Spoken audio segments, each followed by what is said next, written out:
નવસારીના જલાલપુર તાલુકાના મરોલી ઉદ્યોગનગરમાં આવેલી નડોદ કેમિકલ ઇન્ડસ્ટ્રીઝમાં ગુરુવારે બપોરે ક્લોરીન ગેસ લીકેજની ઘટના બનતા અફરાતફરી સર્જાઈ. નવસારીના જલાલપુર તાલુકાના મરોલી ઉદ્યોગનગરમાં આવેલી નડોદ કેમિકલ ઇન્ડસ્ટ્રીમાં રિએક્ટર પ્રોસેસ દરમિયાન ક્લોરીન ગેસ લીકેજ થતાં અફરાતફરી મચી. 2 કામદારો અસરગ્રસ્ત થતા સિવિલ હોસ્પિટલ ખસેડાયા. કંપનીએ તાત્કાલિક ઇમરજન્સી જાહેર કરી કર્મચારીઓને સુરક્ષિત રીતે ખસેડ્યા. પ્રાથમિક રીતે ટેકનિકલ ખામીની આશંકા વ્યક્ત કરાઈ છે. વિડીયો જર્નાલિસ્ટ ઇરફાન સૈયદ સાથે Satya TV news Narmada. Repeat.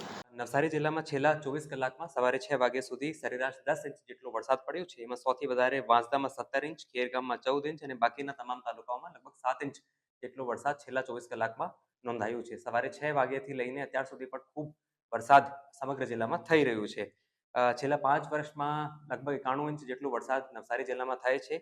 સમગ્ર સિઝનનું 64% વરસાદ અત્યાર સુધી નોંધાઈ ચૂક્યું છે.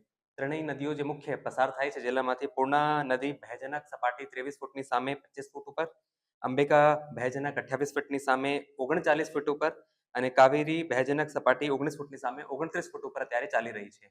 જોજ અને કેલિયા ડેમ બંને ઓવરફ્લો થઈ ચૂક્યા છે. આ પરિસ્થિતિને ધ્યાને લેતા આજે જિલ્લાની તમામ શાળાઓમાં, આંગણવાડીઓમાં, કોલેજીસ અને આઈટીઆઈસમાં રજા જાહેર કરી દેવામાં આવી છે. અત્યાર સુધી જિલ્લામાં ટોટલ 223 પંચાયત હસ્તકના અને 18 સ્ટેટ હાઈવે બંધ થયાના સમાચાર અમને મળ્યા છે.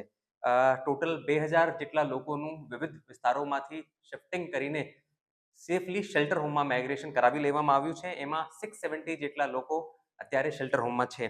જિલ્લામાં હાલ 2 એસડીઆરએફની ટીમો સ્ટેન્ડ બાય ઉપર રાખવામાં આવી છે, જેથી કોઈ પણ આપાતકાલીન પરિસ્થિતિને પહોંચી શકાય.